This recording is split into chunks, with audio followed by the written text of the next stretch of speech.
चरित्र में, जीवन में भगवान के सारे गुण उत्पन्न होने लगते हैं और देवताओं के गुण तो होते ही हैं। यस्यास्ति भक्तिर् भगवती अकिंचना सर्वैर् गुणैस्तत्र समासुते सुरा हरव भक्तस्य तुतो महद्गुणा मनोरथेना सति धावतो बहि। जो भगवान के प्रति, भगवान कृष्ण के प्रति अकिंचन भक्ति से युक्त है, उसके अंदर देवताओं के सारे गुण आ जाते हैं। श्री विश्वनाथ चक्रवर्ती ठाकुर भक्ति रसामृत सिंधु की टीका में कहते हैं कि देवताओं के गुण तो देवताओं के उपासकों में भी आ जाते हैं।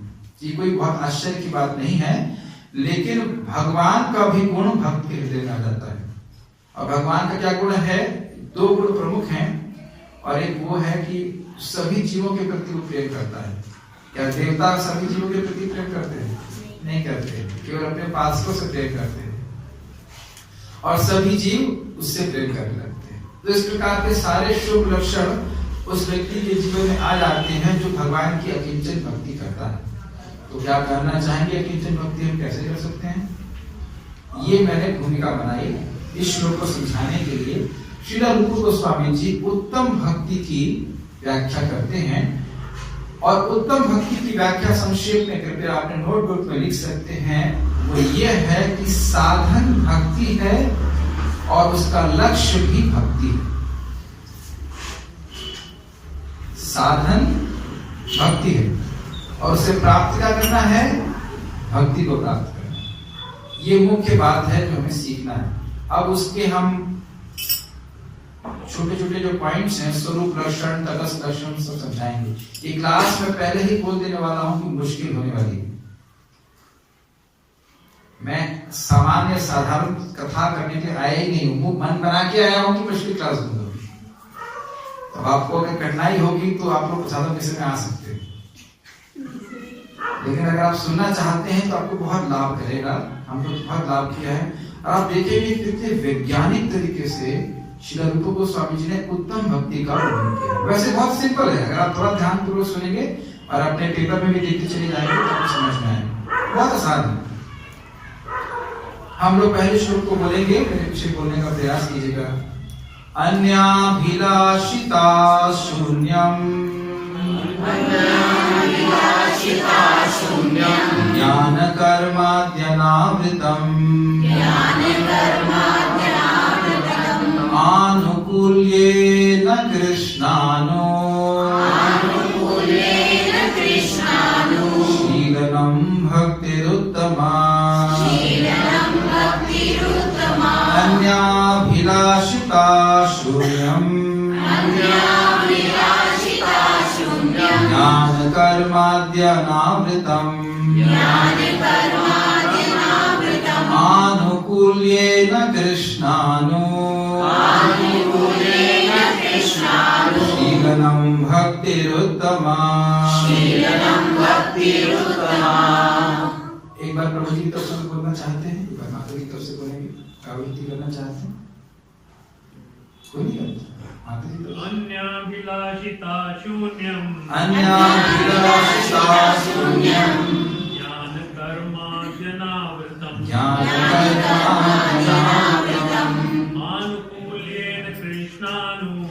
आनुकूल्येन कृष्णानो शीलनं भक्तिरुत्तमा।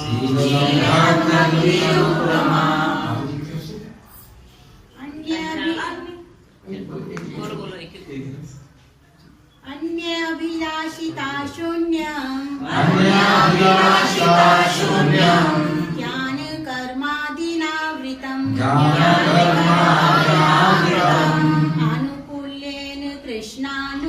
आनुकूल्येन कृष्णानो शीलनं भक्तिरुत्तमा। बहुत सुंदर। अब आप पहली चीज नोट करें, आप देख सकते हैं कि श्लोक में दो लाइन है, दिख रही है ना? पहली लाइन कौन सी है? अन्याभिलाषिता से, और दूसरी वाली है आनुकूल्येन से। तो दूसरी लाइन है वह भक्ति के स्वरूप लक्षण का वो बताती है। क्या बताती है? स्वरूप लक्षण। स्वरूप का अर्थ होता है आकृति और प्रकृति। किसी भी वस्तु की आकृति और प्रकृति को हम उसका स्वरूप लक्षण कहते हैं। मैं फिर से रिपीट करूंगा कि इस कथा में कोई कहानी नहीं सुनाई जाएगी। तो स्वरूप लक्षण, जैसे ये क्या है, माइक है, ये माइक जैसा दिखता है कि नहीं, और इसकी कुछ प्रकृति भी है, कुछ इलेक्ट्रॉनिक चीज से बना है। मैं पुरुष हूं कि स्त्री हूं? सिंपल सी बात है। आप शरीर पुरुष का देख रहे हैं और शरीर के अंदर जो है उसकी प्रकृति है, मांस मज्जा हाड़ मांस से शरीर मेरा बना है, और आकृति कैसी है, पुरुष की। तो स्वरूप लक्षण अगर आप बोलेंगे मेरा तो क्या है, पुरुष है। और तटस्थ लक्षण वो होते हैं जब कार्य कोई करता है।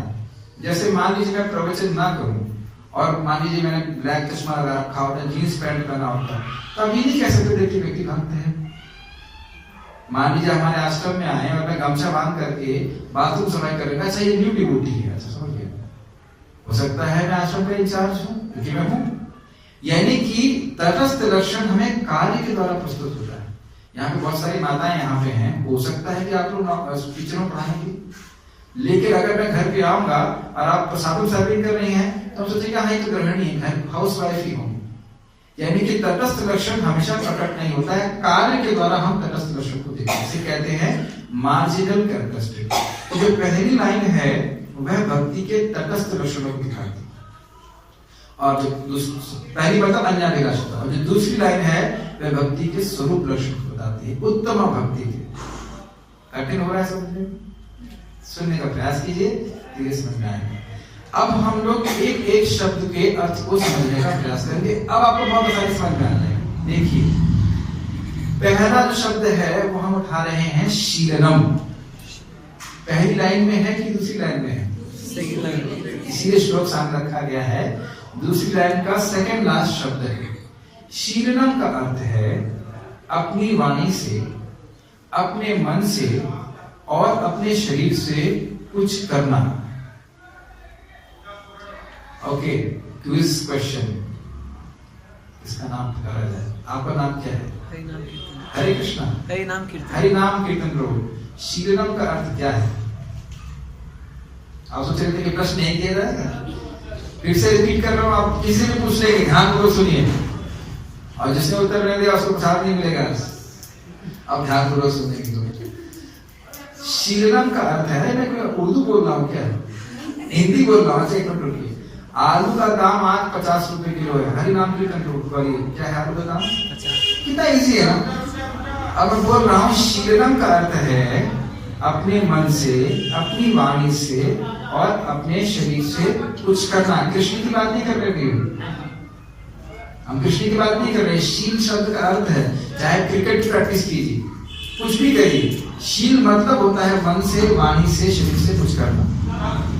तो क्विज क्वेश्चन आता है, शीलनम का अर्थ क्या है? कुछ करना।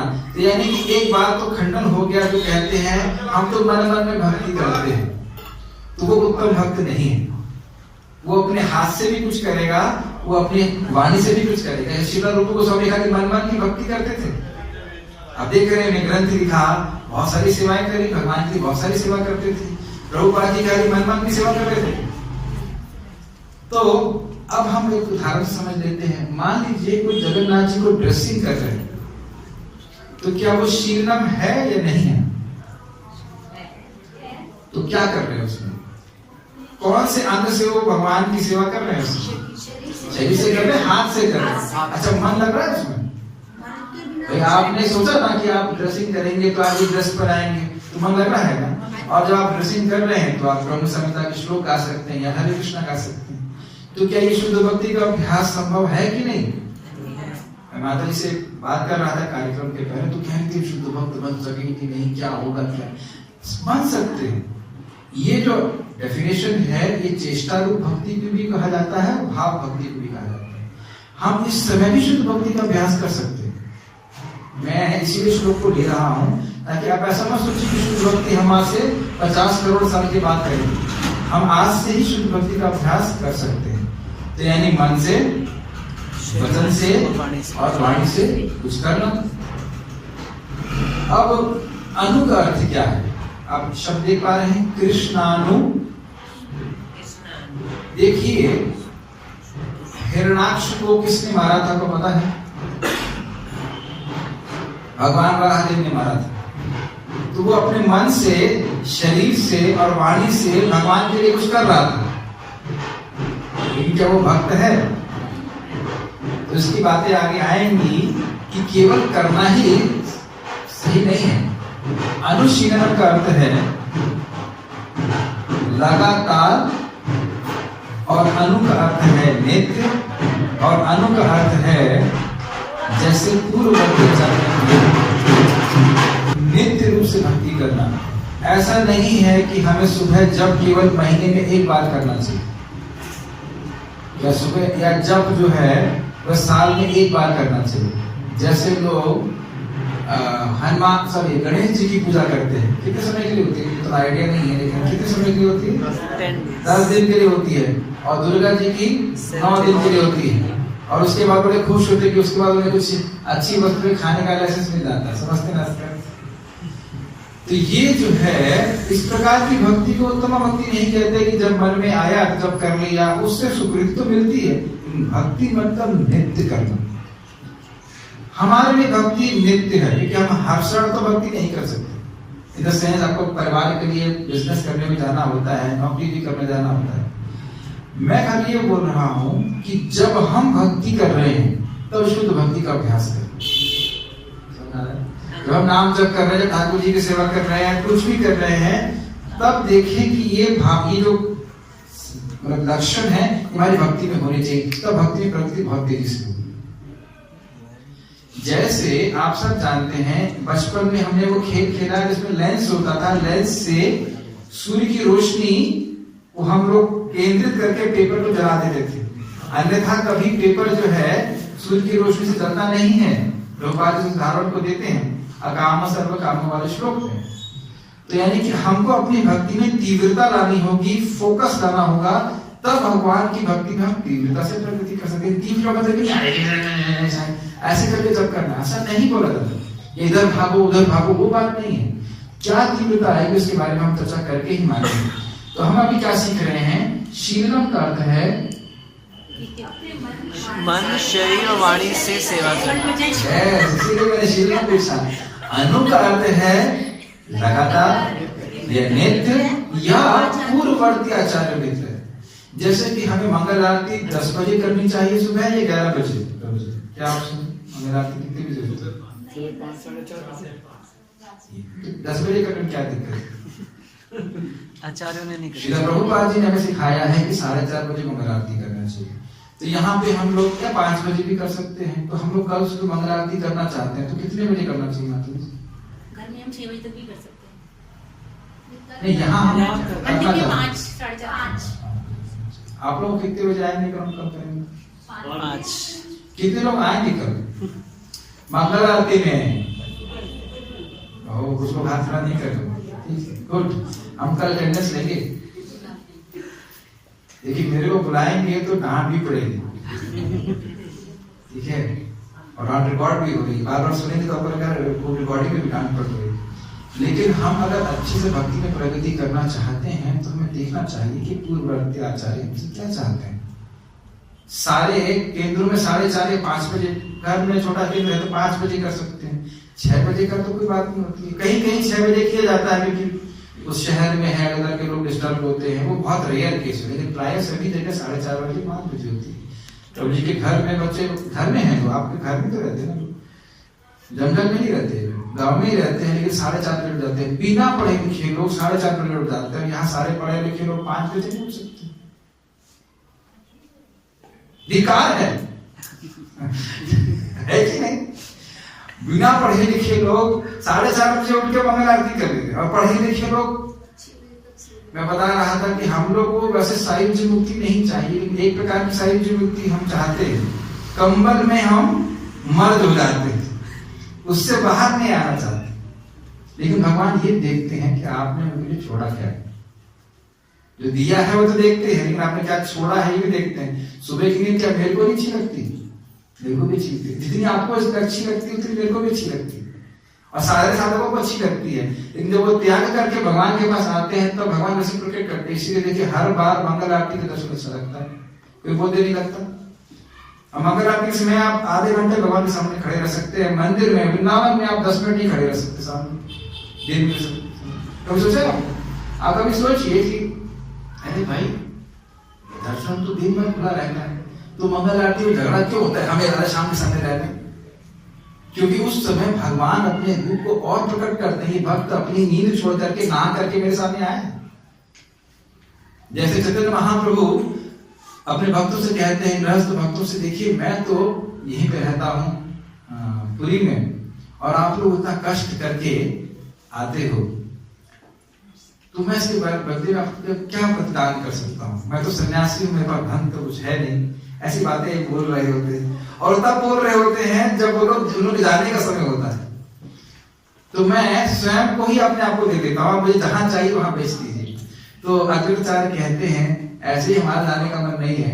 अगर आप ऐसी बातें बोलेंगे तो कौन जा सकेगा?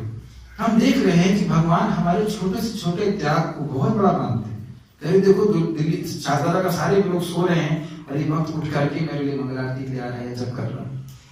तो यानी अनु शब्द पे व्याख्या कर रहे थे। अनु मतलब पूर्ववर्ती आचार्यों के अनुसार आप सबको सोचना चाहिए, हम सबको सोचना चाहिए कि मुझको श्रील प्रभुपाद जी और गुरु महाराज को पसंद करना।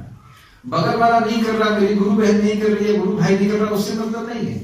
या इस्कॉन के सारे भक्त भी ना कर रहे हैं, उससे कोई मतलब नहीं है। जैसे मान लीजिए आप लोग बहुत भूखे हो, हम सब लोग जब बहुत भूखे होते हैं तो बगल वाले की प्लेट देखते हैं, उसी प्लेट में क्या है, केवल अपनी प्लेट देखते हैं कि कृपा हमको पानी है। होता है कि नहीं होता? मेरा अनुभव है, बलराम हॉल में प्रसाद वितरण हो रहा था, तो मुझे बहुत कष्ट की भूख लग रही थी। मैंने प्रसाद पाया, उसके बाद देखा कि थोड़ा गंदा पानी फैला हुआ है।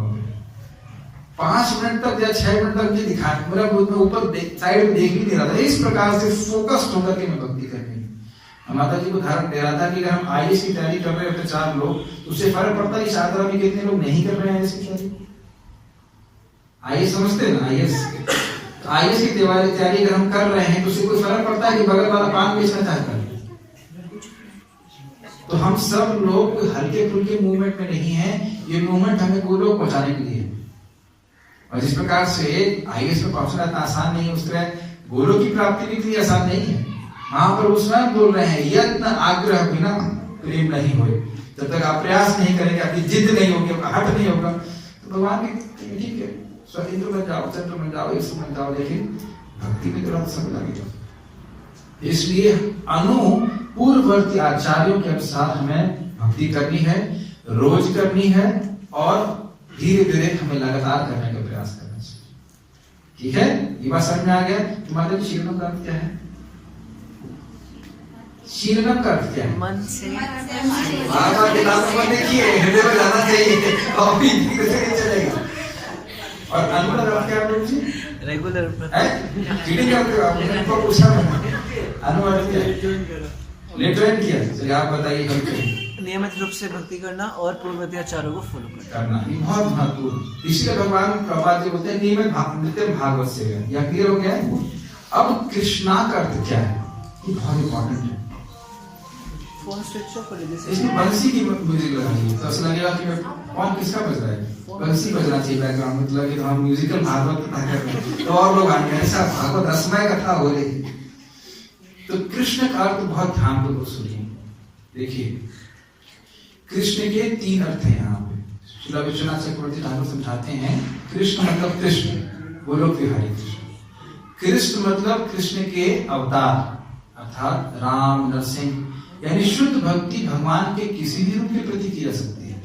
हमें ये नहीं सोचना चाहिए कि कोई भगवान राम की भक्ति कर रहा है तो शुद्ध भक्त नहीं है, ये कभी नहीं सोचना चाहिए। ये बहुत बड़ा अपराध होगा। चाहे किसी भक्ति राम भगवान के प्रति हो, चाहे नरसिंह भगवान के प्रति हो, चाहे कृष्ण के प्रति हो।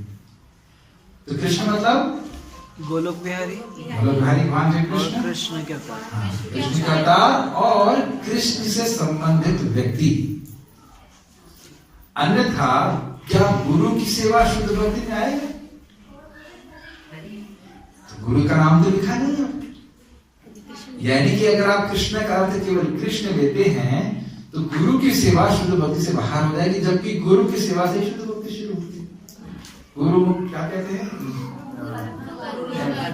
प्रेमा भक्ति जहां है क्या अविद्या विनाशिनी। समझ आ रहा है ना? बहुत सुंदर बात है। क्या वैष्णव की सेवा शुद्ध भक्ति है? यानी कि जो भक्ति शुद्ध भक्ति की व्याख्या है वह संकीर्ण ना हो जाए। वैष्णवों की तुलसी की सेवा, धाम की सेवा, गौ माता की सेवा, ये सब शुद्ध भक्ति में आता है। यानी कि स्वरूप रक्षण है मन से, वचन से, कर्मों से, रोज या पूर्ववर्ती आचार्यों के मार्गदर्शन के अनुसार कृष्ण के प्रति, कृष्ण के अवतारों के प्रति, या गुरु जो कृष्ण संबंधित लोग हैं उनके प्रति सेवा करना। क्या इतना क्लियर हो गया है? बहुत मुश्किल हो रहा समझ में आ रहा है। तो प्रभु जी अपना नाम आपको जानता है, नाम क्या पूछा? हाँ, कमल कृष्ण। कमल कृष्ण प्रभु। कृष्ण का मतलब क्या है यहाँ पे? कृष्ण के 3 अर्थ है आपने प्रभु जी। हाँ, एक तो कृष्ण के अवतार, और दूसरा बताया आपने प्रभु जी कृष्ण से संबंधित, और तीसरा बताया आपने कृष्ण के पार्षद गुरु महाराज जी। जो आपने तीसरी बात बोली है कृष्ण से संबंधित, उसी में भगवान के पार्षद, तुलसी देवी, गाय की सेवा, धाम की सेवा सब आ जाती है। लेकिन आपने एक चीज मिस कर दी, गोलोक कृष्ण गोलोक विहारी। ठीक है, गोलोक विहारी कृष्ण जो गोलोक के स्वामी हैं। अब हम आनुकूल लेना शब्द की व्याख्या के बारे में चर्चा करेंगे। देखिए, अगर आनुकूल लेना शब्द ना हो तो थोड़ा दिक्कत हो जाएगी। आनुकूल लेने का अर्थ है कृष्ण को प्रसन्न करने की इच्छा से। कृष्ण प्रसन्न हो या ना हो ये बात महत्वपूर्ण नहीं। बेहतर होगा कि ये डिस्टर्बेंस रुक जाए। आप इसमें ऑफर करनी है वो बाद में कर दीजिएगा, ये काम बाद में करना। फिर वो फ्लो टूट जाता है। देखिए, ऐसे ही कृष्ण भावना के सिद्धांत बहुत धीरे धीरे समझ में आता है। अगर वो डिस्टर्ब हो जाए तो फिर ऊपर से निकल जाएगा। सबके हाथ में श्लोक जरूर रखिएगा क्योंकि हम शब्दों को समझ पाएंगे। तो हम लोग चर्चा कर रहे थे आनुकूल लेना, यानी भगवान को प्रसन्न करने की इच्छा से भक्ति सारे कार्य किए जाने चाहिए। तो आप कह सकते हैं, अरे भाई आपने जब बोल दिया कृष्णानुशीलनम, तो उसका अर्थ स्पष्ट है कि मन से, वाणी से कृष्ण के कुछ करना। लेकिन हिरण्यकशिपु या हिरण्याक्ष लगातार मन से, वाणी से, शरीर से भगवान को मारने की कार्य करते थे, तो क्या वो भक्त है? नहीं। तो अगर आप अनुकूलिना शब्द को नहीं रखते हैं तो वो लोग भक्ति में आ जाएंगे। इसलिए उनको भक्ति से बाहर करने के लिए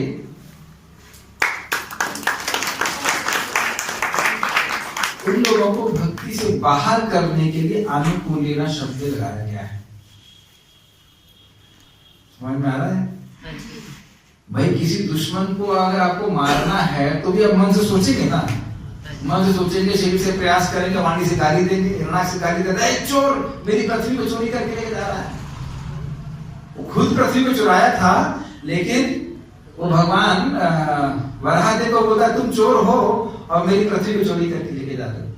तो आप देख सकते हैं हिरण्याक्ष लगातार भगवान की तरफ ही मन, वाणी, कर्म लगा रहा था, लेकिन क्या वो भक्त है? आप समझ सकते हैं स्पष्ट रूप से भक्त नहीं। तो उसको भक्ति की डेफिनेशन से बाहर करने के लिए अनुकूलिना शब्द, अर्थात भगवान को प्रसन्न करने के लिए।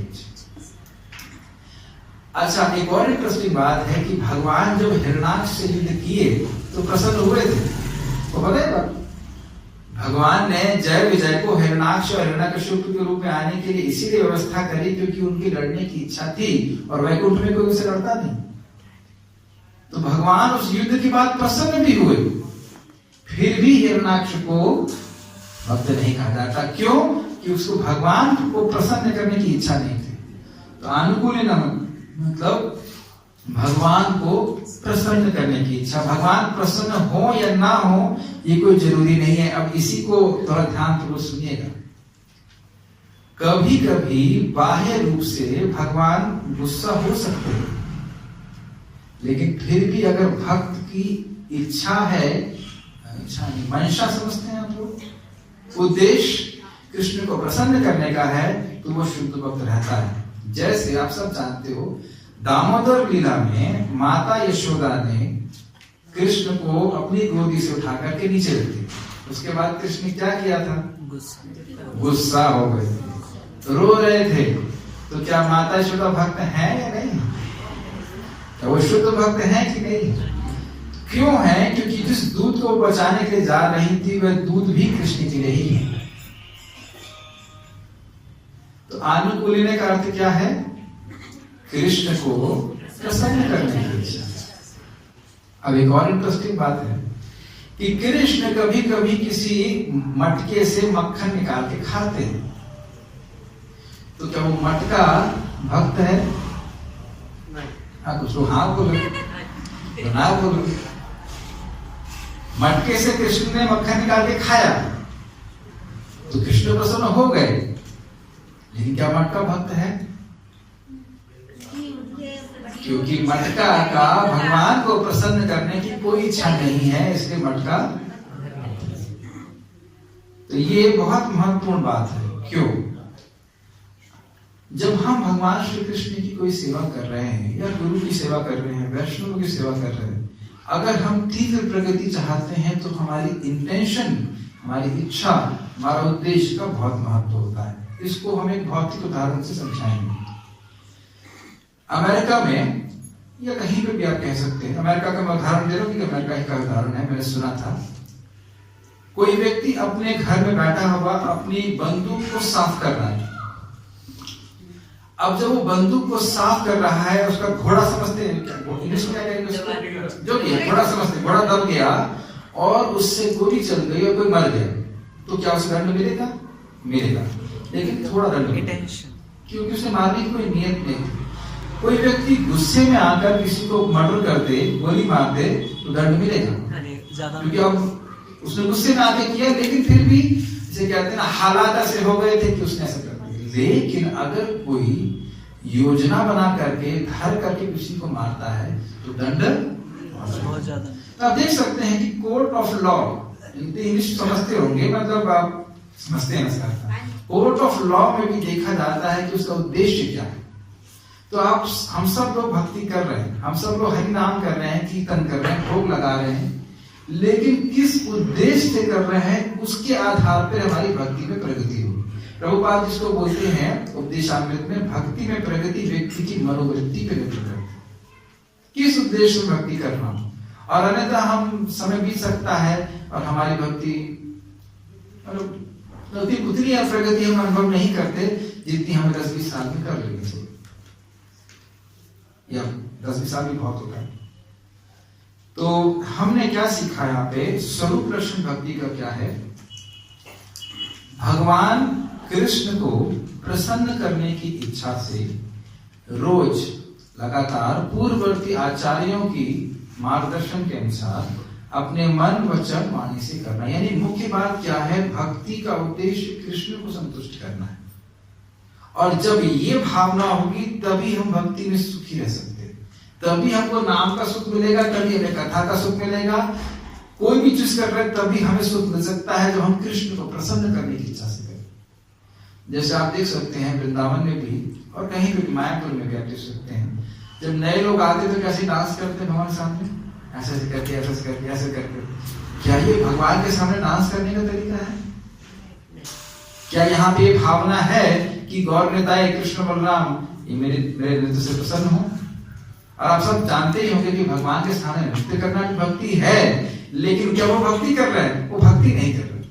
उनको मृदंग बज रहा है तो उनको मजा आ रहा है डांस करने में, ऐसा करके डांस करेंगे। या फिर कुछ लोग ऐसे डांस करते हैं कि लोग देखेंगे कि मैं कितना से डांस कर रहा हूँ। ऐसे आप लोग अगर वृंदावन आए हैं तो आप देख सकते हैं कि किस प्रकार के लोग आते हैं। तो लोग कथा करना चालू कर देते हैं ऐसे करके। तो ये भाव नहीं है। महाप्रभु के संबंध में चैतन्य भागवत में आता है दास्य भाव नाचे, कि वो कृष्ण अपने आप को कृष्ण के दास के रूप में मानते हुए उस भावना में नृत्य कर रहे हैं। तो जितना ये स्वरूप दर्शन भक्ति का रहेगा उतना अधिक कृष्ण प्रसन्न होगा। ठीक है, यहाँ तो समझ में आ गया। अब थोड़ा सा पानी वानी का ब्रेक लिया जाए, समझ में आ रहा है? आगे क्लास के लिए तैयार है? देखिए बहुत सुंदर बात है, मैं मंदिर में मैनेजर हूं, ये सुंदर बात नहीं है उदाहरण सुंदर है। तो मेरे ऑफिस में आते ही कोई दंडवत कर देता है, उसको मैं जानता नहीं, उसका मतलब क्या है?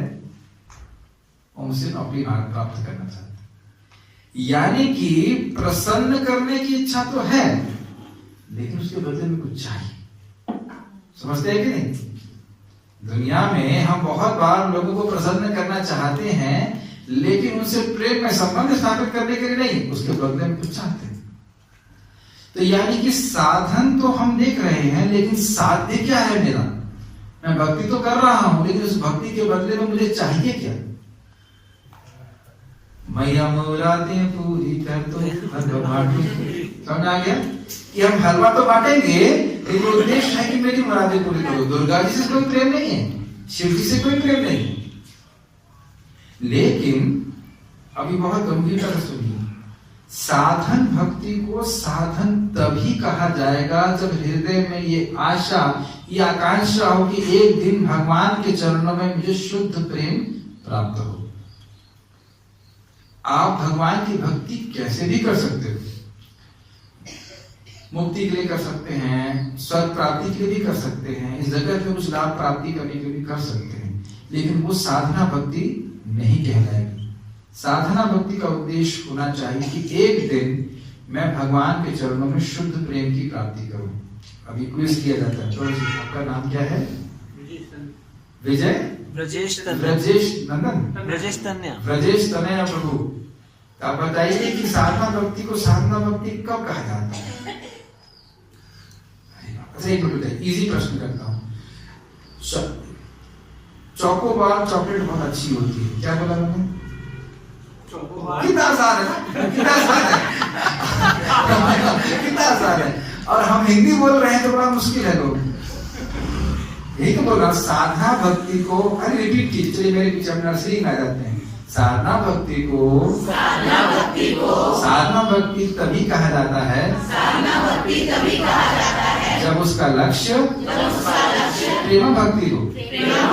यस, बताइए साधना भक्ति को साधना भक्ति कब कहा जाता है? यस, यहाँ से फर्स्ट पॉइंट मिल गया। अब हम इसको पढ़ते हैं। बच्चा पार्टी, यस, नाम बताइए और भाषा बताइए। साधना भक्ति को साधना भक्ति कब कहते हैं? जब उसका लक्ष्य प्रेम भक्ति। समझ में आ गया? ये बहुत महत्वपूर्ण है, हमें समझ में नहीं आता। अब हम लोग तो इसमें अंतरंग संगी बोलता हूँ, उससे मैं कुछ बातें खोल के बोलना चाहता हूँ कि बहुत बार लोग स्कूल में होते हैं, वो डेटी डिपार्टमेंट में सेवा कर सकते हैं। उद्देश्य क्या है?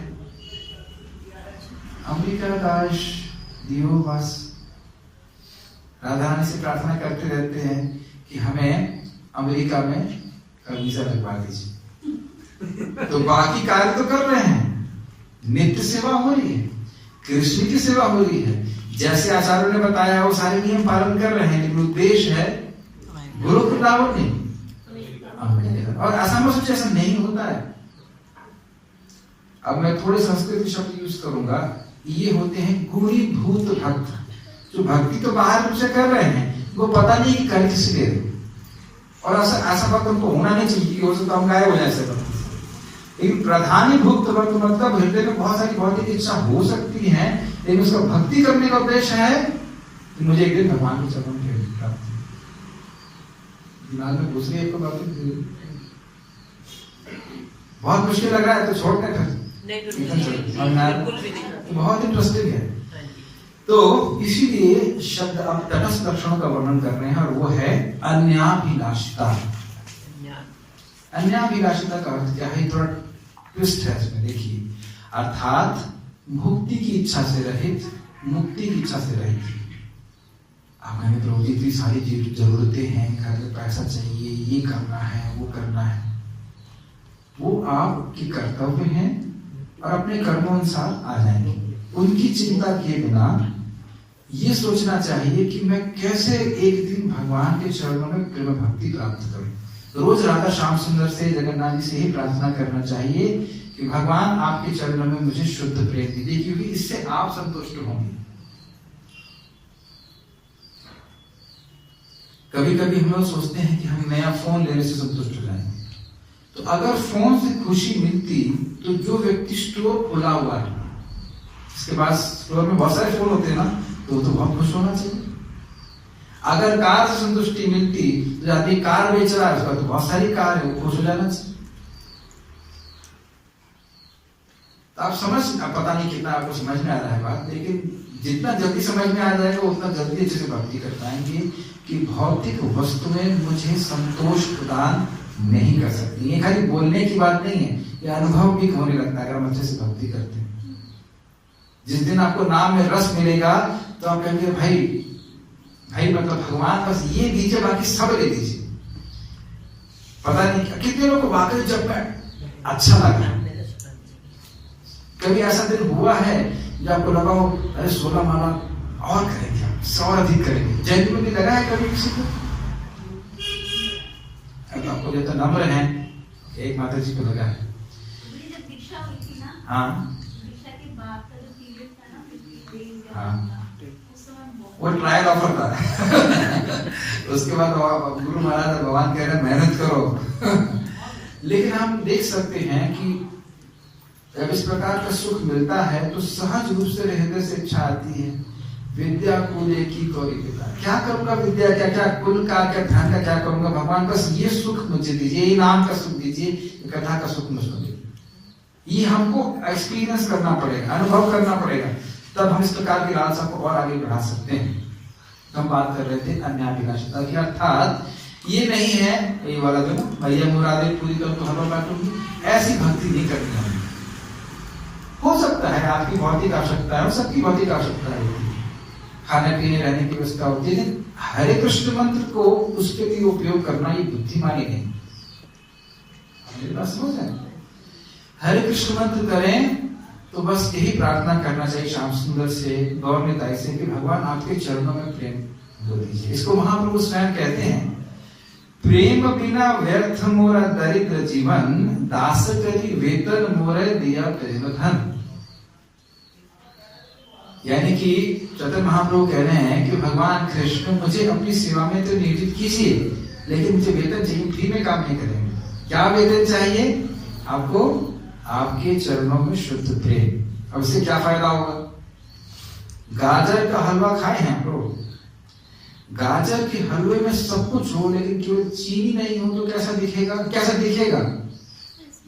वैसे ही दिखेगा, लेकिन खाएंगे जब स्वाद नहीं।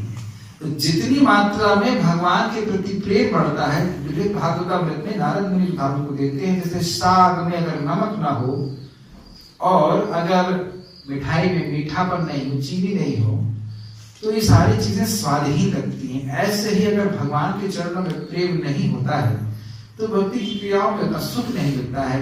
लेकिन अगर भगवान के चरणों में प्रेम है तो हर क्रिया व्यक्ति को अनंत सुख देती है। ये हमारे नाम के लिए है प्रेम, भगवान के नाम के लिए नहीं है। गोपियों को क्यों सुख मिलता है? क्योंकि वो भगवान के ही सुख की चिंता करती है, जो कि प्रेम का मुख्य लक्षण है। या अन्य जितने भी भक्त हैं, तो प्रेम से क्या होता है? क्विज में किसका नाम पकड़ता हूँ, पीछे के back benchers, yes back bencher को पकड़ते हैं। प्रभु जी सबसे पहले आप कुर्सी पे बैठे हैं, तो बताइए प्रेम से क्या होता है? प्रेम मिलने से क्या मिलेगा? फायदा क्या होगा? प्रेम से भक्ति तभी मिलती है, हम खुद प्रेम जताएं भगवान से। कितने नंबर देंगे? पहले आप नंबर दीजिए, कितने नंबर दे रहे हैं आप इनको? माता जी कितने नंबर देंगे? आप दीजिए नंबर आप बताइए। आप दीजिए 0 नंबर कि 100 नंबर? 50% दे सकते, 50% दे सकते, 50% आपने ठीक बोला। आगे बताइए। आनंद मिलता है प्रभु जी, मन खुश होता है अंदर से। अब फिर से आपसे पूछूंगा, माता जी ने बिल्कुल सही उत्तर दिया। प्रेम क्यों चाहिए आपको? अरे प्रॉपर्टी नहीं, देखिए मैं चाहता हूं कि घुस जाए दिमाग में। जब आपको समझेंगे कि भाई वो चीज हमारे फायदे की है, तभी तो आप उसकी लालसा करेंगे। मैं प्रभु जी को सिखा के मानूंगा। प्रभु जी क्यों चाहिए प्रेम आपको? क्योंकि हमें प्रेम प्रदान तभी करेंगे जब हम भगवान से प्रेम करेंगे। नहीं, आप प्रभु जी मदद करिए। माता जी प्रेम क्यों चाहिए बताइए? आनंद के लिए। प्रॉपर्टी नहीं, यस आप बताइए। प्रेम चाहिए, प्रेम करने से ना हमें आपको सब कुछ मिल जाएगा जिस चीज के लिए हम नहीं, ना हाथ खड़ा करके बताइए कि भगवान का प्रेम हमें क्यों चाहिए, क्या मिलेगा, क्या फायदा होगा? ओके प्रभु, अब आप बताइए। नेक्स्ट परम आनंद। यस, और उसका हमने उदाहरण क्या दिया था?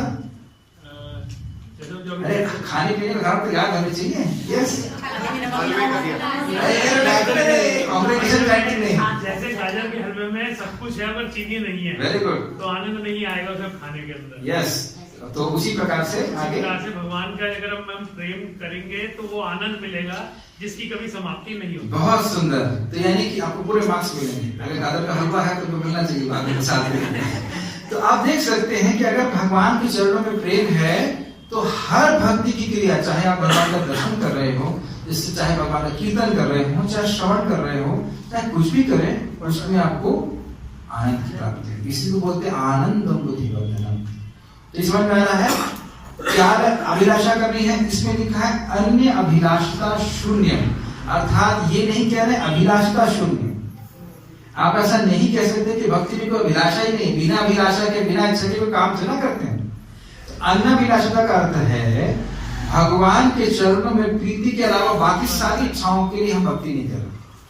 जैसे कभी कभी लोग हनुमान जी को लड्डू चढ़ाते हैं ताकि हम एग्जाम में पास हो, तो क्या अन्य अभिलाषिता है ना? अब एक और इंटरेस्टिंग बात है, जैसे आपको कोई प्रेमी मित्र है तो केवल वो आपके संग बैठ के प्रेम से बात करना चाहता है, यानी उसके लिए आपसे आपका जो आपका संबंध है वो महत्वपूर्ण है। आपके पास कितना धन है उससे कोई महत्व नहीं है। क्या ये उदाहरण आप लोग समझ पा रहे हैं? जब हमारा कोई मित्र है जिसे हम बहुत प्रेम करते हैं तो क्या होता है, साथ में बैठे हैं, आराम से बातचीत हो रही है, संबंध महत्वपूर्ण है, वो व्यक्ति मेरे लिए महत्वपूर्ण है, उसका धन और वो सब कुछ महत्वपूर्ण नहीं है। मैं उदाहरण आपको दूंगा, एकदम समझ में आ जाएगा। चैतन्य महाप्रभु के एक पार्षद थे, उनका नाम था खोला बेचा श्रीधर, जानते होंगे, और वह दोरे बनाते थे। वैसे प्रभु जी 0% 100% की बात नहीं कहता, सुनने से 100% लाभ मिलता ही। हम समझ जाते थोड़ा कर बुरा लगा 0% 100% की बात नहीं है कि हम पहली बार समझा रहे हैं। और वस्तुतः मैं आचार्यों की टीका से बोल रहा हूँ, तो मैं उम्मीद नहीं करूंगा कि तुरंत सारी बात समझ में आ जाए, लेकिन आप बार बार रिकॉर्डिंग सुन सकते हैं, धीरे धीरे आपको समझ में आता है। हमको समझ में बहुत देर में आ रहा है, कई बार समझाया तब जाके समझ में आया, इसलिए ऐसी घबराने की बात नहीं। आप सुनिए अच्छी बात। तो हम लोग ये कह रहे थे कि अनाभिलाषिता, तो वो हाँ वो उनकी दुकान पे जाते थे और वो पूरी मार्केट में सबसे सस्ते में देते थे, लेकिन महाप्रभु उनके पास जाते और लाइक करते, कहते नहीं तुम बहुत महंगा देते हो, कम करो, आधे दाम में दो, फ्री में दे दो। तो आता तो वर्तमान 2 घंटे की लड़ाई के बाद वो फ्री में दे देते थे। महाप्रभु जब श्रीवास ठाकुर के घर में अपनी भागवता को प्रकाशित कर रहे थे तो उन्होंने बोला श्रीवास नहीं, खोला बेचा को बुलाओ। खोला बेचा इधर आते हैं और कहते हैं खोला बेचा तुम्हें क्या चाहिए? क्या तुम्हें अष्ट सिद्धि चाहिए? क्या तुम्हें तीनों लोगों का राज्य चाहिए? कहते हैं नहीं मुझे वो कुछ नहीं चाहिए। कहते क्या चाहिए? तो ये कहते हैं कि मैं चाहता हूं कि वो जो ब्राह्मण लड़का है वह रोज मेरे पास आए और 2 घंटा मेरे से लड़ाई करे।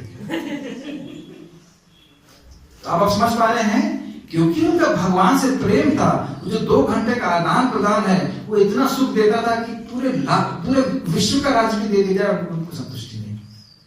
और इस चीज को बताया जाता है कि महाभागवत हैं, उनको बोलेंगे कि आप आधे क्षण के लिए कृष्ण को भूल जाइए तो आपको हम तीनों लोगों का राज्य देंगे। तो कहेंगे नहीं, हमसे आधे क्षण के लिए कृष्ण भूले नहीं जाते। ये महान भक्ति का, ये तो खैर भक्ति की पराकाष्ठा है, लेकिन हमको इसी प्रकार से सोचना चाहिए। जैसे आप देखो यहाँ पे हम बस में बैठते हैं तो ये तो पता होना कि बस जा कहाँ है, समझ में आ गया? बस हो गया साधन और हम कहीं पहुंच रहे हैं, हो गया साध्य। उसी प्रकार से हम जब हरि नाम कर रहे हैं, जो सभी कुछ कर रहे हैं, तो हृदय में लालसा क्या होना चाहिए? क्या होना चाहिए? आपका प्रश्न करते हैं, क्या होना चाहिए? नाम कर रहे हैं, भगवान को प्रणाम कर रहे हैं, भागवतम पढ़ रहे हैं, क्या होना चाहिए? कि हम भगवान की सेवा कर रहे हैं। हाँ, कोई भी सेवा कर रहे हैं, उसका उद्देश्य क्या होना चाहिए? कि उससे आनंद गलत हो गया। भगवत प्रेम, हमें भगवान का प्रेम प्राप्त करें, आनंद मुख्य लक्ष्य नहीं है, ये ध्यान रखना चाहिए। फिर से मैं बात रिपीट कर रहा हूँ, गोपियां अपने आनंद के बारे में नहीं सोचती हैं। गोपियां ही नहीं, जितने भी शुद्ध भक्त हैं वो अपने आनंद के बारे में नहीं सोचते। जैसे भक्ति साम्य सिंधु में दारुक, जानते हैं दारुक कौन है? भगवान के सारथी, घोड़ा, उनके जो घोड़ा गाड़ी निरंतर चलाते हैं।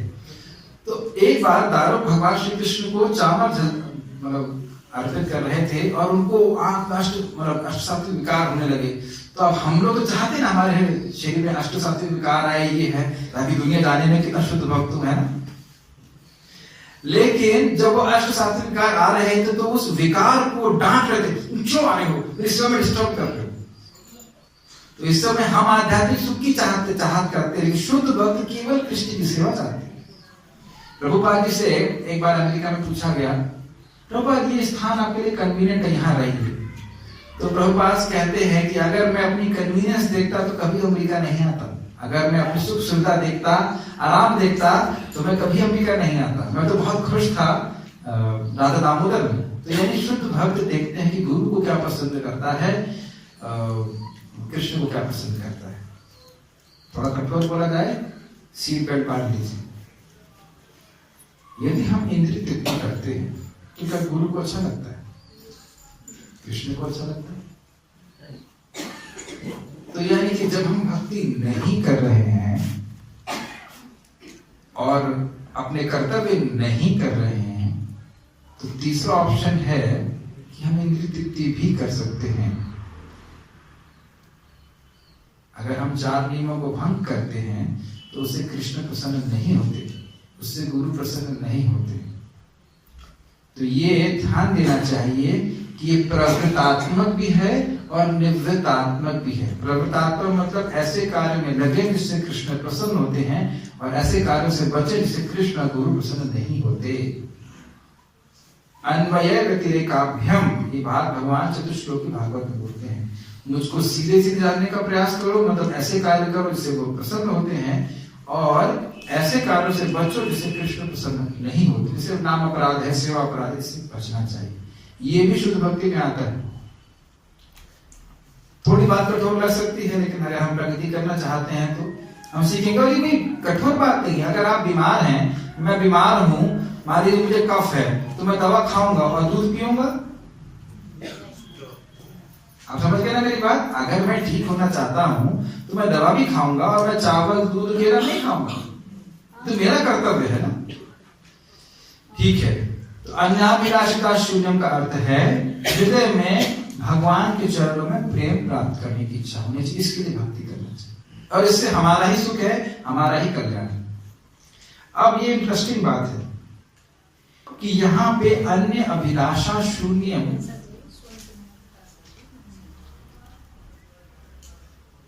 हरे कृष्णा कृष्णा कृष्णा हरे हरे, हरे राम राम राम हरे हरे। तो यहाँ पे अन्य अभिलाषा शून्यम शब्द क्यों नहीं है और अन्य अभिलाषिता शून्यम क्यों है? ये बड़ा रहस्यमय क्यों है? अन्य अभिलाषिता का अर्थ है कि नित्य समय भगवान से वो कुछ भौतिक नहीं मानता, लेकिन अगर उसकी जान पे आ जाए या कोई बहुत विकट स्थिति में भक्त हो, तो ऐसी अवस्था में अगर वो कृष्ण को पुकारता है तो वह उसकी शुद्ध भक्ति में कोई दोष नहीं है। मैं फिर से रिपीट कर रहा हूं, सामान्य अवस्था में वो कृष्ण को प्रसन्न करने के लिए ही भक्ति करते हैं, लेकिन अगर किसी विकट अवस्था में, किसी जानलेवा परिस्थिति में वह भगवान को रक्षा करने के लिए पुकारते हैं, तो इसका अर्थ ये नहीं है कि वह शुद्ध भक्ति के जो स्तर है उससे वह च्युत हो।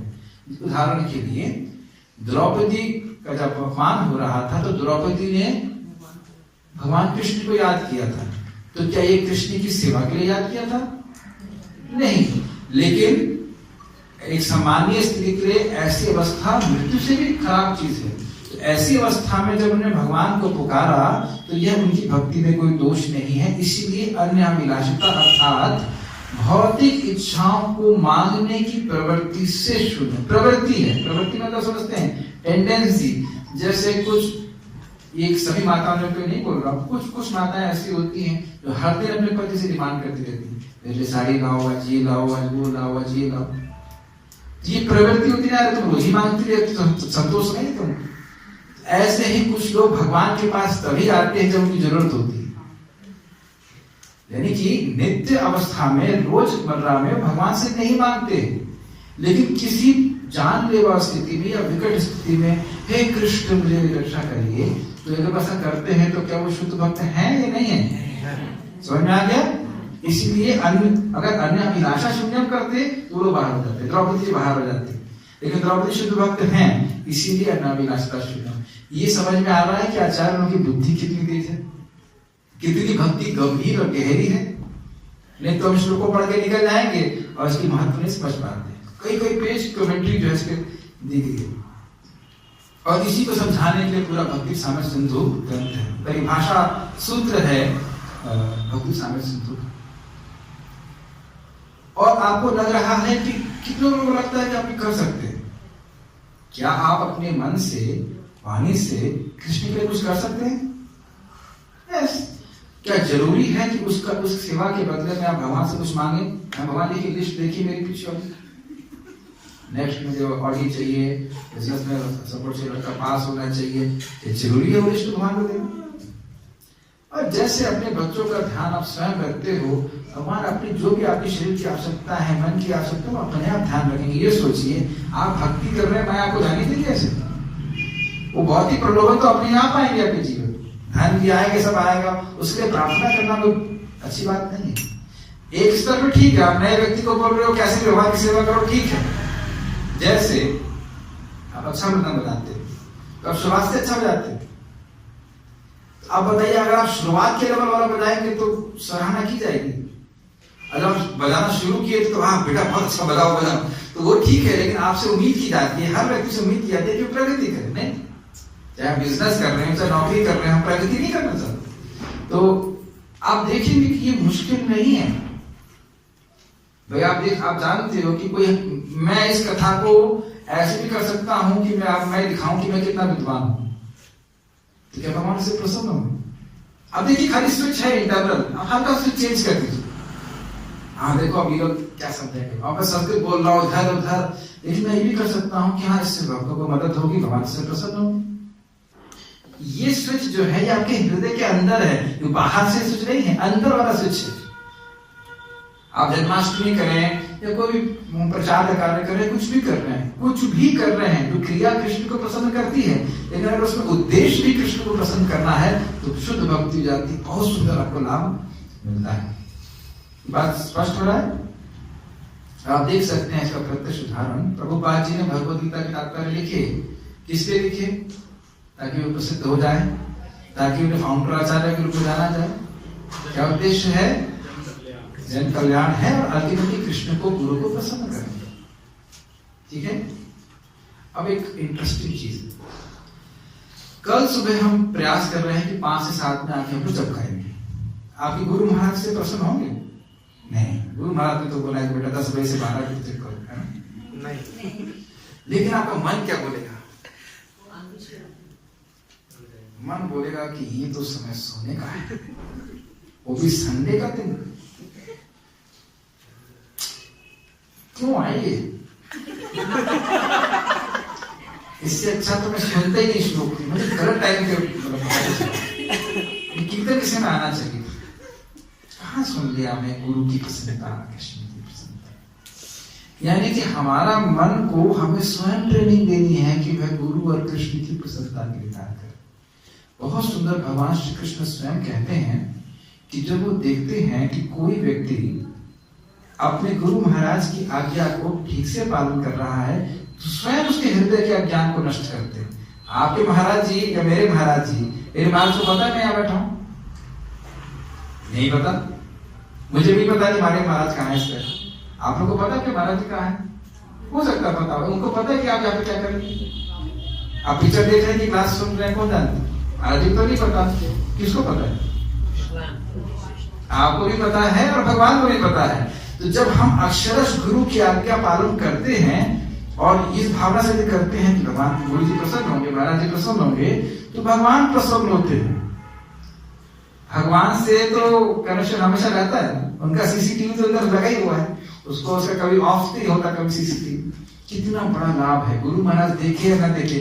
क्यों यह बोल रहा हूं? क्योंकि कभी कभी जब गुरु महाराज जी आते हैं तब तो हम मंगल आरती में आते हैं, और उसके बाद मंगल आरती में हम आने की हमें आवश्यकता नहीं महसूस होती। क्या आपने ऐसा देखा है लोगों को करते हुए?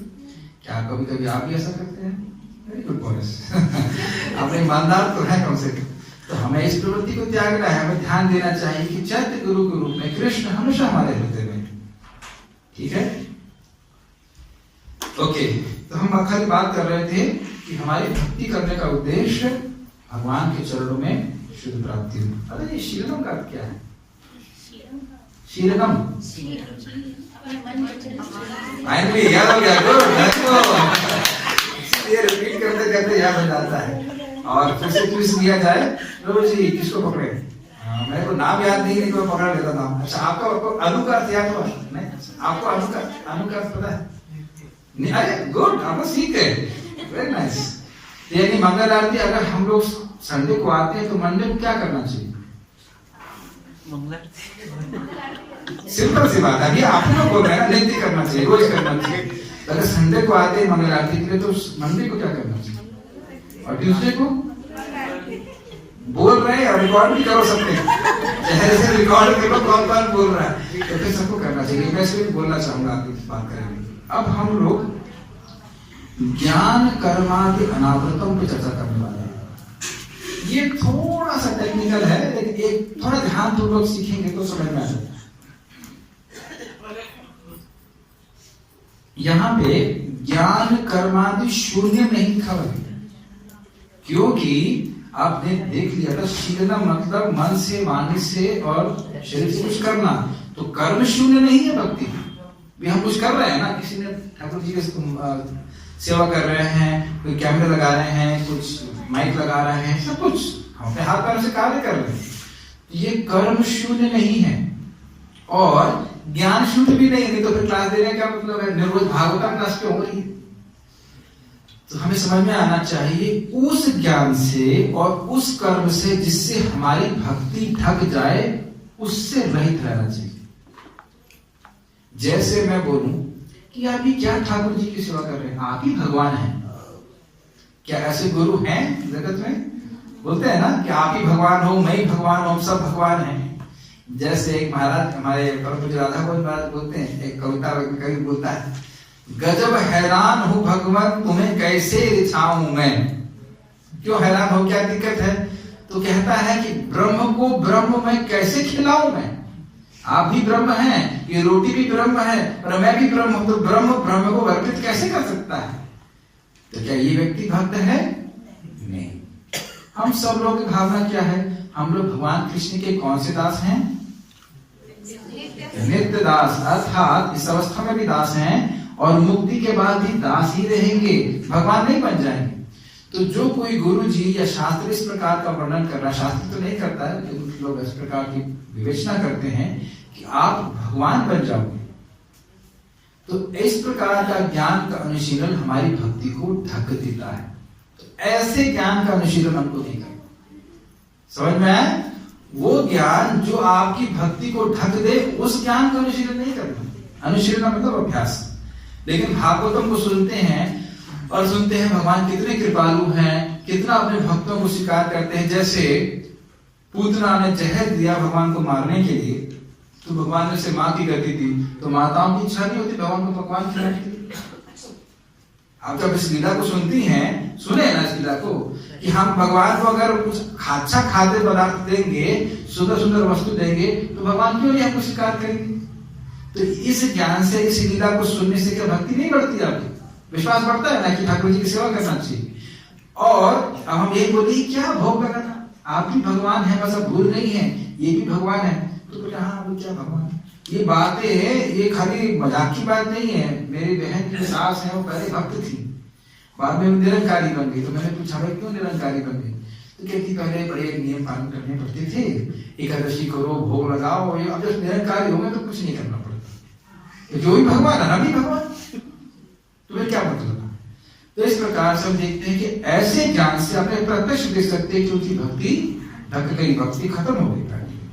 तो ये ज्ञान से बचना चाहिए। बिल्कुल ऐसी कभी भी सत्संग में नहीं जाना चाहिए जहां पर व्यक्ति बोले कि आप भी भगवान और मैं भी भगवान। भगवान कौन है माता जी? काउंट नहीं करना है। ये बहुत महत्वपूर्ण है कि हम ना तो भगवान हैं और ना हम भगवान बन सकते हैं, हम केवल भगवान के दास हैं, तुच्छदास। ठीक है, तो ये समझ में आएगा कि ज्ञान कैसे भक्ति को ढक लेता है। तो हमें ज्ञान ना तो सुनना नहीं चाहिए ना। कौन सा ज्ञान नहीं सुनना चाहिए? वो ज्ञान जो अभी जो है वो उसमें देते हैं, क्या देते हैं? कथाकार सुनाते हैं। और वो क्या बोलते हैं? कुछ मानी अपने पास से भी वो बोलते हैं। क्या बोलते हैं? मुख्य बात क्या बोलते हो? मुख्य बात ये वो सब भगवान, आप ही भगवान में भगवान। ठीक है, तो इस प्रकार की भावना से जो बोलते हैं, ऐसे ज्ञान को हमको नहीं सुनना, बल्कि हमें सुनना है कि भगवान के सेवक है, कृष्ण के हम दास हैं, इससे भक्ति बढ़ती है। ठीक है, अब लास्ट सेक्शन है कर्मादि अनावृतम। कर्म और आदि, कर्म का मतलब होता है कर्मकांड और आदि मतलब योग इत्यादि। अब ये बड़ा सूक्ष्म विचार है, इसको समझने एक बार ब्रह्मचारी से मिले, बोले 17 साल हो गया मेरे को समझ में नहीं कर्मादि अनावृतम का अर्थ क्या है। इतना मुश्किल नहीं है, वो किसी ने सिखाया नहीं, बहुत इजी है। आप लोग श्राद्ध करते होंगे, श्राद्ध करना भी कोई दिक्कत नहीं, लेकिन अगर कोई सोचे कि मैं श्राद्ध कर रहा हूं इससे मेरी भक्ति बढ़ जाएगी, तो ये भक्ति के प्रति अपराध है, क्योंकि भक्ति केवल भक्ति करने से बढ़ती है। ये सबसे सूक्ष्म बात है जो समझ में आने वाली बात है। आप भक्ति कर रहे हैं, लेकिन भक्ति को बढ़ाने के लिए भक्ति ही करनी है। श्राद्ध करने से भक्ति नहीं बढ़ती, कर्मकांड करने से भक्ति नहीं बढ़ती। तो यानी कि अगर मैं सोच रहा हूं कि कर्म कांड कर रहा हूं या कर रही हूं उससे मेरी भक्ति बढ़ेगी, तो ये भक्ति पे आवरण है, भक्ति ठग जाती है, भक्ति की जो श्रद्धा है वो कम हो जाती है। क्या आप समझ पा रहे हैं इस बात को? और अगर आप ये सोच रहे हैं कि मैं ये कर्म कांड नहीं करूंगा तो मुझे पाप लगेगा, तो भी भक्ति ढकती है, क्योंकि भक्ति करने वाले पे कोई पाप नहीं लगता। दूसरी समझ में आ रही है बात? सबसे मुश्किल चीज जो समझ में नहीं आती, दो बात, कर्म कांड करूंगा तो मेरी भक्ति बढ़ेगी, एक अपराध है, और कर्म कांड नहीं करूंगा तो मुझको पाप लगेगा। रिपीट करूं, समझ में आ रही बात?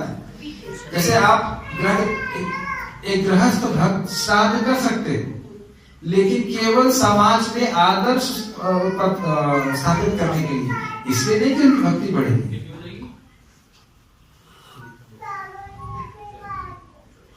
जैसे सुबह को श्राद्ध करते हैं तो हम पहले भगवान जी को भोग लगाते हैं। यस। और भगवान जी को भोग लगा के जो श्राद्ध के लिए थाली निकाले उसमें बना देते हैं, ये तो भक्ति हो गया। लेकिन कर्मकांड वाले में ऐसा नहीं होता है। तो अगर कोई व्यक्ति सोच रहा है कि मैं कर्मकांड नहीं करूंगा तो मेरी भक्ति डाउन हो जाएगी, तो भक्ति के प्रति अपराध है। उससे फिर क्या होता है, घर वाले संतुष्ट हो जाते हैं, हाँ ठीक है। और अगर कोई सोच रहा है कि मैं कर्मकांड नहीं करूंगा मुझे पाप लगेगा, तो ये भी भक्ति के प्रति अपराध है। समझ में आ रहा है? लेकिन अगर समाज में आदर्श स्थापित करने के लिए, जैसे कि अद्वैताचार्य जी ने, अगर आपने सुना हो चेतन लीला, अद्वैताचार्य जी भी श्राद्ध किए, तो स्वयं भगवान है, लेकिन समाज में आदर्श स्थापित करने के लिए। समझ पा रहे हैं बात को? जब जैसे आप भरत महाराज के बारे में जानते हैं कि जब वो राजा थे तो उन्हें बहुत सारे देवताओं की यज्ञ भी करवाए, लेकिन ये समझते हुए कि सारे देवता जो है ये भगवान के अंश हैं, सब कुछ भगवान के पास जा रहा है, उनको कोई यज्ञ करने की जरूरत नहीं थी। लेकिन जिन लोगों को जो लोग भक्ति नहीं कर सकते उनके लिए अच्छा है कम से कम कर्मकांड तो करें, कुछ नियम का पालन करें, तो उनके लिए आदर्श स्थापित करने की व्यवस्था करें। इसलिए ध्यान देना चाहिए कि कभी कभी अर्जुन देवताओं की उपासना किए हैं, लेकिन इसीलिए ताकि समाज में आदर्श स्थापित हो, उनको पूजा करने की आवश्यकता नहीं। यहाँ तक कि भगवान कृष्ण स्वयं देवता की पूजा किए हैं, आप भागवत में पढ़ रहा था मैं, लेकिन अब क्या भगवान कृष्ण को पूजा करने की जरूरत है? नहीं, क्योंकि राजा हैं, इसलिए अन्य लोग पूजा करें ताकि वो वैदिक उसको मान सके। हर कोई व्यक्ति कृष्ण की पूजा नहीं कर पाते हैं, तो कम से कम आदर्श स्थापित उससे करते हैं, उनकी श्रद्धा कर्मकांड में नहीं है। अर्थात भक्त कुछ कर्मकांड अगर करता भी है, इसलिए यहाँ पे शून्यम नहीं लिखा है, कोई कर्मकांड कर भी रहा है मान लीजिए, तो उससे उसकी भक्ति नहीं ढकती है अगर उसकी भक्ति में श्रद्धा है। वो ये नहीं सोच रहा है कि मैं इस कर्मकांड करने से भक्ति में आगे बढ़ जाऊं। और आदि का अर्थ है योग, वो सोचे कि मैं योग अष्टांग योग का सहारा लूंगा उससे मेरी भक्ति बढ़ जाएगी, तो भी नहीं होगी। हाँ, अपने शरीर स्वस्थ रखने के लिए अगर आप योग करते हैं तो एक अलग बात है, लेकिन भक्ति में प्रगति करने के लिए हम योग साधना नहीं करते। भक्ति अपने आप में पूरी तरह से परिपूर्ण है। एग्जैक्टली मेरे को देखिए 1.25 घंटा लगा, मुझे 1.25 घंटा ही लगता है इसको समझाने में। तो उम्मीद कर सकते हैं कि आपको कुछ कुछ भगवान की भक्ति के बारे में समझ में आया होगा। हम लोग थोड़ा सा एक बार रिवाइज कर लेते हैं। शीलनम का अर्थ था मन वचन कर्म से कृष्ण के लिए करना। अभी लास्ट खत्म नहीं, दूसरा श्लोक भी है, अभी बेहोश नहीं हुए ना पूरा, ठीक है। शीलनम मतलब कर्म, अपने कर्म से, मन से, वचन से कृष्ण के लिए कुछ करना। अनु मतलब नित्य, रोज और लगातार, और भगवान के पूर्ववर्ती आचार्यों के पूर्ववर्ती भक्ति के आचार्यों के अनुसार करना। कृष्ण का मतलब गोलोक विहारी कृष्ण, वैकुंठ के भगवान के स्वरूप, और भगवान के संबंधित कोई भी व्यक्ति, गुरु, वैष्णव, तुलसी, धाम इत्यादि। और अनुकूल लेना मतलब कृष्ण को प्रसन्न करने की इच्छा से। और हाँ, ध्यान देना चाहिए कि मैं प्रसन्न हो रहा हूं उससे कोई खास मतलब नहीं, कृष्ण प्रसन्न हो रहा है इसलिए करना चाहिए। कभी कभी बोलते हैं जब में मन नहीं लग रहा है, टेस्ट नहीं मिल रहा है, कृष्ण को तो अच्छा लग रहा है, कृष्ण आपको टेस्ट कर रहे हैं कि मैं टेस्ट नहीं दूंगा तभी करोगे क्या। जब कृष्ण आपको टेस्ट नहीं दे रहे हैं तो आपको ये मौका दे रहे हैं कि आप निस्वार्थ भाव से आप सेवा करें। तो भगवान देख रहे हैं, अच्छा टेस्ट नहीं दे रहे हैं तभी भजन कर रहा है, गुड, मैंने क्यों मेरी प्रसन्नता के लिए करना चाहता है, गुरु की प्रसन्नता के लिए करना चाहता है। एक बार प्रभुपाद से शिष्य ने पूछा, I don't feel like going down before you, मेरे को मन नहीं कर रहा आपको काम करने के लिए। तो प्रभुपाद ने कहा, don't care about your feeling, just do it. आपको कैसा लग रहा है उसके बारे में सोचिए, आपको गुरु को कैसा लग रहा है, कृष्ण को कैसा लग रहा है, उसे करना चाहिए, ठीक है। ठीक है, तो अन्याभिलाषिताशून्यम के बारे में था कि भुक्ति की इच्छाओं से रहित और मुक्ति की इच्छाओं से रहित, और भगवान की प्रेम और भक्ति की अभिलाषा के संग भगवान का भजन करना। और ज्ञान कर्मादि अनावृतम का अर्थ था कि मैं भगवान, तुम भगवान, इस प्रकार के ज्ञान के अनुशीलन से बचना चाहिए कि किसी भक्ति ढक जाती है। और कर्मादि अनावृतम का अर्थ है कर्मकांड में श्रद्धा कि कर्मकांड से मेरी भक्ति बढ़ जाएगी, या फिर मैं कर्मकांड नहीं करूंगा तो मुझे पाप लगेगा। इस प्रकार की भावना से रहित रहेगा तो हम लोग उत्तम भक्ति करेंगे। और हमने ये भी सिखाया था कि उत्तम भक्ति करने से क्या होता है, भगवान के सारे दिव्य गुण भक्त के हृदय में आ जाते हैं और भगवान को बहुत प्रसन्न करती है इस प्रकार की भक्ति। इसी को किंचन भक्ति कहा जाता है, और ऐसे ही भक्त भगवान को सर्वाधिक प्रिय होते हैं। कोई प्रश्न है किसी का?